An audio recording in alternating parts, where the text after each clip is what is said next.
another article I wanted to talk about is they're just speaking of basically the government trying to step in and help in relation to coronavirus. Mark Cuban has come out and made a quote. For those who don't know who Mark Cuban is, he's the outspoken owner of the Dallas Mavericks and also is active on the Shark Tank show where people come and pitch their investment ideas. And so what he's come out and said is that, hey, if we're going to do government bailouts, then we need to structure it in a way that it's going to actually reduce inequality.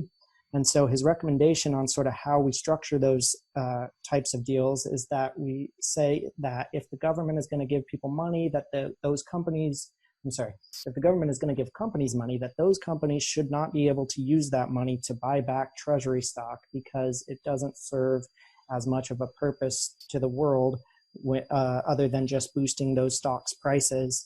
And so it's kind of a selfish and antithetical way to use bailout money. And so I kind of want to get your guys' take on whether or not he's right in that opinion and whether or not you think that it is realistic to set those kind of limitations on government bailouts. Well, I can say I keep the news kind of going in the background while I'm working. And as of today, I was seeing in press conferences, both Chuck Schumer and President Trump both reiterated those same concerns about stock buybacks, corporations doing stock buybacks and the concern over that. So Mark Cuban's concern is in the political sphere, and sounds like there's probably enough will there that they could structure it so that that's not allowed if they desire to. At least lip service is being paid to it as of today. Okay, so the other interesting thing he said about it is that he said that not only should they not be allowed to do it, but they shouldn't be allowed to do it ever, not 20 years from now, because I guess he believes that they will be able to set themselves up for a longer term move and basically not do the stock buyback today, but make long-term plans with the money that would enable them to do it once things have sort of settled down. And so I thought maybe that was a little bit more of a controversial add-on to it because it's a longer term, 20 years down the road might be a different scenario or a different analysis. I guess I want to get your take on that. Would you even be able to do that though? I mean, you could, trash an entity and start a new one, basically, and then you would be able to buy back your treasury stock. I mean, not trash one, but shut down an entity and start a new one, and then you would have that legacy around. I'm just wondering how they would enforce something like that. It seems difficult to enforce, yeah. I think they're in a lot of ways talking about larger public companies which would make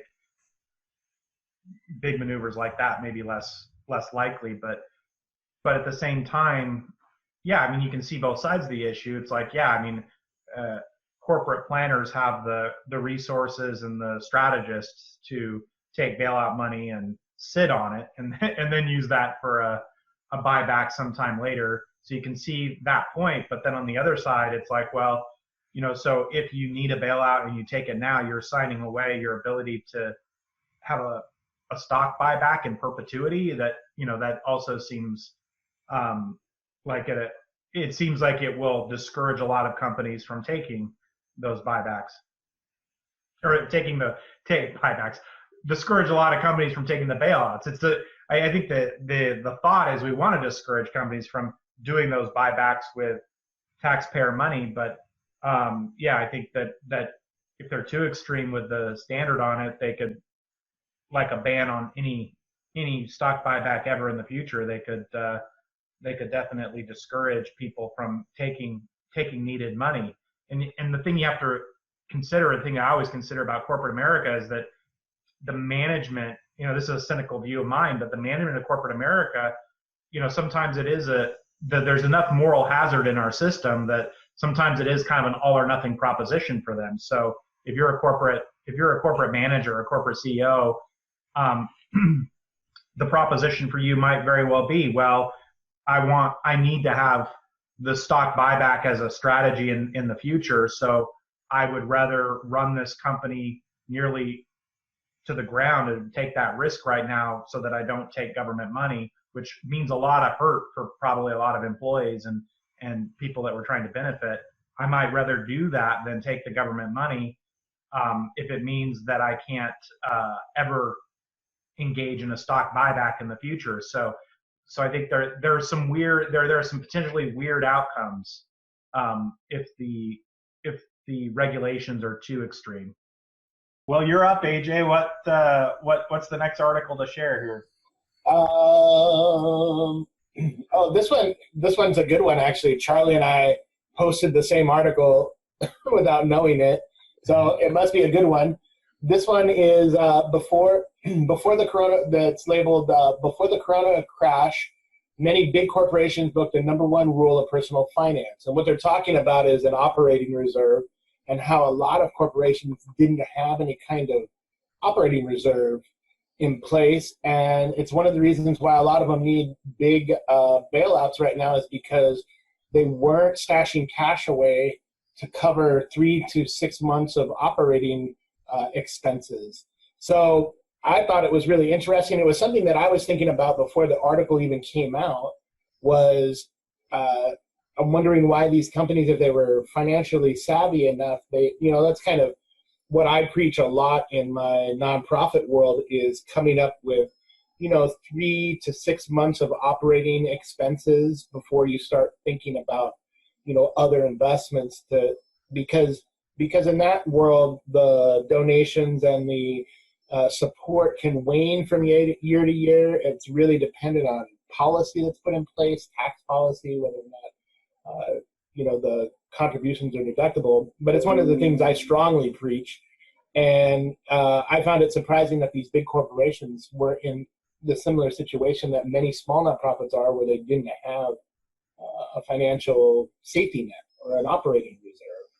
And so I thought it would be interesting to kick around and see if that's happened with other clients of yours, and I'm sure it has, or if you found this surprising or not. Yeah, I mean, I think the interesting thing is that like they even had McDonald's, who had like 21 billion in revenue and ended with only 898 million in cash. And I think like my take on it is that it's one of those things that everybody believes to an extent, and everybody knows it's the right thing to do, but it's a lot easier to do than it is to say. And it's one of those things that when you're evaluating all of these different options of how to spend money, the idea of saving it is often not as interesting or as appealing to companies as it maybe should be. And it's easy to think that a virus or, that some kind of big disaster isn't going to happen. And so I think, I kind of get both sides of it. But yeah, I did find it surprising that some of the bigger ones, like McDonald's, were not more prepared for something like this. I actually would, when it comes to large companies, I'd actually take a contrary view. But I would preface just by first saying, I think there is a big difference on this subject between small privately held businesses and large companies. In when you ask the question like you did, AJ, do we see this? Yeah, with the small to mid-sized privately held businesses that we generally work with, I see clients that are not maintaining sufficient cash reserves all the time, and that's one of the pieces of advice that we're always working with them on, is helping them calculate and figure out what kind of cash reserves they should be keeping, and then sometimes helping them put them on a plan of how to build up those reserves to be more sustainable over the long run. But the reason why that I might advise that with kind of your smaller to mid-sized businesses is that their access to capital is usually less to begin with.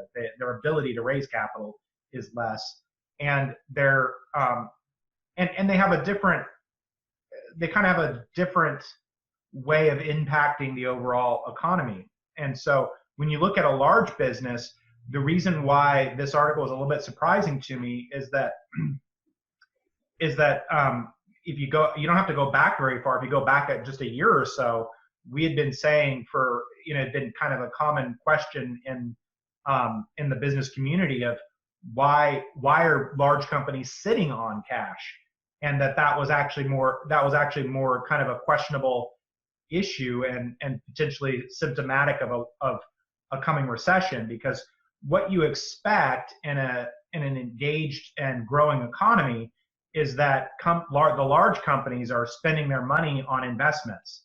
They're spending their money on investing in growth and investing in new projects, and they are spending their money on employees to operate their businesses, and they're spending their money on giving money back out to the investor class that is invested in them. And that's kind of what we want the large public companies to do, because from my perspective, because you want that money to go back out in the form of shareholder dividends, shareholder returns, or employee wages. You want to go back out to the stakeholders, the individual and natural people that make up the consumer base of the economy, right? So you don't want large companies just sitting on piles of cash, because that doesn't drive the economy forward if you believe, like I do, that our economy is a consumer-based economy. And so from my perspective, I'm not as likely to spank these large companies for having run thin at this point. Of course, it depends. It depends on what they were doing with their cash, right? But if they were running thin on cash because they were getting it back out to consumers in some regard, whether through investors or employees or a combination of both, hopefully, then I think that is kind of one of their roles in the economy. That's what they should be doing, and it signifies that if they weren't sitting on piles of cash, that they had a belief in the economy, that they weren't sitting on a pile of cash because they believed that the economy was going well and that they didn't need to hoard cash in that way. So yeah, I would say that from that perspective, I don't necessarily think it's bad on those companies to have been running thin on their cash reserves, as well as I also find it a little surprising that they were, because we were making the opposite complaint, that they were sitting on piles of cash reserves, and that was signifying coming problems with the economy. And in the article, it also notes that this isn't the case with all these large companies. They cited the cruise ship industry as reinvesting the profits into the business, and not necessarily dividending it out or increasing salaries or anything like that. They reinvested in the business itself, and so now that they did exactly what they were you're talking about were prescribed to do, but now they're in a cash shortage because they followed the advice of those planners and the consensus to put that money back into the business or invest in their employees and such, and not just sit on the cash or distribute it to the dividends. But they chose option B or C and reinvested in the businesses. So, and it is something that I think was preached two for-profit businesses recently, like you said a year ago, was to use their cash positions to bolster the business or continue to grow it. Yeah, and they're kind of a special case because they're such a luxury product that, like, right now I find it hard to imagine that no matter what they had done with their cash, that they would be in a good position at this point, because it's one of those things that is like that isn't popular right now in this environment. But well, I think they've been saying that I don't know. They've been saying, I sound like President Trump, but I think that's who I heard it from on a news conference, was this idea that they might repurpose the cruise ship fleet into doing something. I don't know if it was for medical ships or something else that could be used in the effort to deal with the coronavirus temporarily. So yeah, that could be a good outcome, or a good way to make use of it. Because yeah, you got to imagine they probably don't have a lot of passengers, if they're even allowed to. I haven't paid attention to that. Yeah, I think most travel's just kind of shut down as it is. You mentioned Right. Airlines and cruise ships. I don't think anybody's packing a cruise ship right now. Right. Yeah.